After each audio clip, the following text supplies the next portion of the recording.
দাম না পাওয়ায় মেহেরপুরে গত বছরের তুলনায় কমেছে পাট চাষ।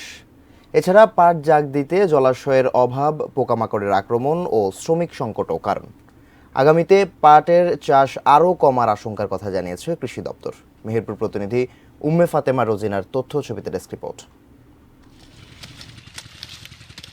গত বছরের তুলনায় মেহেরপুর জেলায় এবার ৫৫০ হেক্টর জমিতে কম হয়েছে পাট চাষ।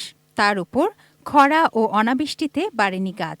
জাগ দেওয়ার জন্য নেই পর্যাপ্ত মুক্ত জলাশয়।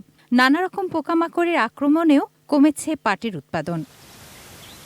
এত কষ্ট করে পাট চাষের পর কাঙ্ক্ষিত মূল্য না পাওয়ায় হতাশ চাষিরা। আগামীতে আর লোকসান গুনতে চান না তারা। ধৈর্য করতে সব ফুরিয়ে যাচ্ছে, কি করে আমরা চাষ করবো, সেই জন্য আমরা পাট চাষ ছেড়ে দিচ্ছি। পাট জাগ ছাড়া ছাল যে ছাড়াবো এরকম কোনো বিকল্প কোনো আমাদের কোনো জায়গায় থেকে পাইনি আমরা কোনো বুদ্ধি পরামর্শ। সব থেকে পানির সমস্যাটা বেশি। জাগ না দেওয়ার কারণে আমাদের স্যালো মেশিন পানি দিই, আমাদের টাকা লাগবে, খরচ খরচা কিচ্ছু হচ্ছে না ভাই, এইটাই হয়ে গেছে বড় সমস্যা। এ অবস্থা চলতে থাকলে মেহেরপুর জেলায় পাটের আবাদ আরও কমে যেতে পারে বলে আশঙ্কা কৃষি কর্মকর্তাদের।